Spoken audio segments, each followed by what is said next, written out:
आकाशवाणी मुंबई. अभय धुमाळ प्रादेशिक बातम्या देत आहे. राज्यात तिसऱ्या टप्प्यात मतदान होणार असलेल्या कोल्हापूर आणि हातकणंगले मतदारसंघात आज महायुतीच्या उमेदवारांचे अर्ज दाखल झाले. कोल्हापूर लोकसभा मतदारसंघातून संजय मंडलिक आणि हातकणंगले लोकसभा मतदारसंघातून धैर्यशील माने यांनी अर्ज दाखल केला. मुख्यमंत्री एकनाथ शिंदे यांच्यासह चंद्रकांत पाटील, हसन मुश्रीफ, शंभूराज देसाई, धनंजय महाडिक, राजेश क्षीरसागर, रामदास कदम इत्यादी नेते यावेळी उपस्थित होते. महायुतीच्या कार्यकर्त्यांनी यावेळी जोरदार शक्तीप्रदर्शन केलं. स्वाभिमानी शेतकरी संघटनेचे अध्यक्ष राजू शेट्टी यांनी हातकणंगले मतदारसंघातून अपक्ष उमेदवार म्हणून अर्ज भरला आहे. अर्ज भरण्यापूर्वी त्यांनी कोल्हापूरच्या दसरा चौकात शक्तीप्रदर्शन केलं. माढा मतदारसंघात वंचित बहुजन आघाडीचे अधिकृत उमेदवार रमेश बारसकर यांनी उमेदवारी अर्ज दाखल केला, तर सोलापुरात वंचित बहुजन आघाडीतर्फे राहुल काशीनाथ गायकवाड यांनी आज उमेदवारी अर्ज दाखल केला. सातारा लोकसभा मतदारसंघातून राष्ट्रवादी काँग्रेस शरदचंद्र पवार पक्षाचे उमेदवार आमदार शशिकांत शिंदे यांनी आज उमेदवारी अर्ज दाखल केला. यावेळी त्यांच्यासोबत महाविकास आघाडीचे वरिष्ठ नेते आणि पदाधिकारी उपस्थित होते. त्याआधी काढलेल्या मिरवणुकीत पक्षाध्यक्ष शरद पवार, प्रदेशाध्यक्ष जयंत पाटील, खासदार श्रीनिवास पाटील, आमदार पृथ्वीराज चव्हाण तसंच शिवसेनेसह इतर मित्रपक्षांचे पदाधिकारी आणि नेते सहभागी झाले होते. तिसऱ्या टप्प्यासाठी उमेदवारी अर्ज दाखल करण्याची मुदत येत्या शुक्रवारपर्यंत आहे. भाजपाचा निवडणूक जाहीरनामा सर्व समाज घटकांसाठी असून कारखानदारी आणि स्टार्टअप परिसंस्थेचा विकास तसंच डिजिटल पायाभूत सुविधा निर्मितीच्या माध्यमातून रोजगार निर्मितीला समर्पित असा हा जाहीरनामा असल्याचं उपमुख्यमंत्री देवेंद्र फडणवीस यांनी म्हटलं आहे. ते आज नागपुरात वार्ताहर परिषदेत बोलत होते.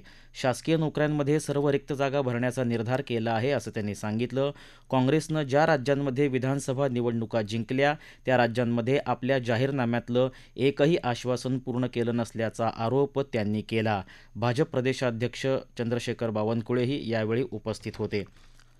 18व्या लोकसभा निवडणुकीसाठी पहिल्या टप्प्याचं मतदान होण्याआधी केलेल्या प्रतिबंधक कारवायांमध्ये देशभरात तब्बल 4,650 कोटी रुपये मूल्याचा अवैध माल जप्त केल्याची माहिती केंद्रीय निवडणूक आयोगानं दिली आहे. आजपर्यंतची ही विक्रमी जप्ती आहे. या जप्तीमध्ये सर्वाधिक 45% वाटा हा अंमली पदार्थांचा असल्याचं आयोगानं कळवलं आहे. उपराष्ट्रपती जगदीप धनखड यांनी आज नागपूरमध्ये राष्ट्रीय प्रत्यक्ष कर अकादमीत झालेल्या कार्यक्रमात भारतीय महसूल सेवेच्या 76व्या तुकडीच्या प्रशिक्षण समारोप समारंभाला संबोधित केलं. या तुकडीत भारतीय महसूल सेवेचे 56 अधिकारी तसंच रॉयल भूतान सर्व्हिसच्या 2 अधिकाऱ्यांचा समावेश आहे. राज्यपाल रमेश बैस, केंद्रीय प्रत्यक्ष कर मंडळाचे अध्यक्ष नितीन गुप्ता यांच्यासह अनेक अधिकारी या कार्यक्रमाला उपस्थित होते.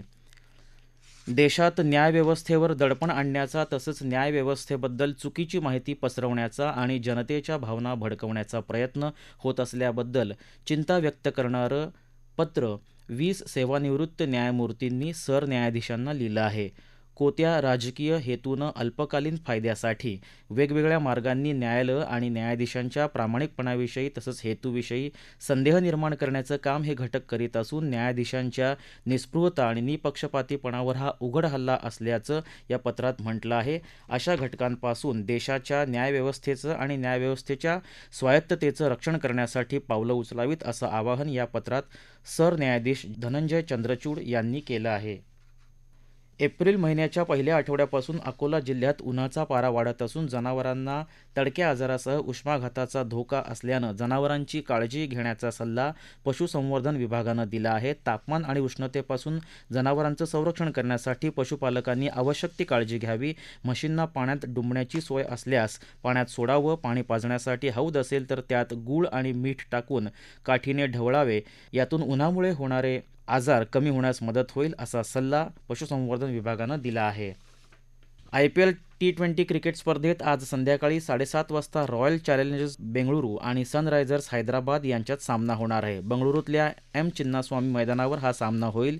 प्लेऑफमध्ये पोहोचण्याची संधी जिवंत ठेवण्यासाठी बंगळुरूसाठी आजच्या सामन्यात विजय मिळवणं गरजेचं असणार आहे.